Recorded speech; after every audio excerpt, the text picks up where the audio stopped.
Apektado Mao ng kini karon ang ethanol itabo spill ang nasa dito 400 hektarya sa Bais ng Tañon City Strait, o ang sa Manhuyon. pinakamalapad na marine Dako ang protected area kadaot sa Pilipinas sa na naghihiwalay kadagatan dito sa karon. isla ng Negros at Cebu. Kabilang Mga sa 2 ka apektado hektarya ng ang Bais City at ang Ilahang binasagang Maldives ng panginabuhi ang Pilipinas, taon sa ang Manjuyod sa dagat. Sandbar sa Mangingisda. Negros Oriental, Kaya apekto kung saan sila naging karon kulay kay itim ang tubig Naman sila ka at nagkalat pa ang panagat. patay ng mga isda sa dalampasigan. So, itaw Ay sa tayo. Environmental Management Bureau Negros Tama, Island ikaw. Region, nangyari ang naturang leak no Pasad sa Biyernes, Dapit, October Baybay.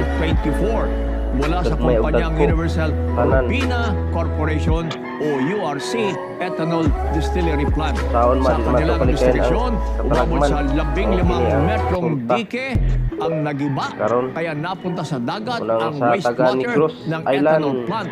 Hiningi ng umano ng Office of the President ang Tayo. report sa nangyaring kalamidad. Taon o mga At sa pahayag isda naman karon ng to. URC, sinabi nito ang siri ng lindol O, at makakaon patuloy man ng buhos ka, ng ulan pero mahal ang naging eh. dahilan ng pagkasira Hindi ka man ng palayo. kanilang pond na nagresulta sa leak. Ipinahintunan ng LGU Manjud ang lahat ng tourism activity sa lugar at inatasan ng URC na kumuha kaagad ng aksyon para maiwasan ang mas malalang pagkasira pa ng kalikas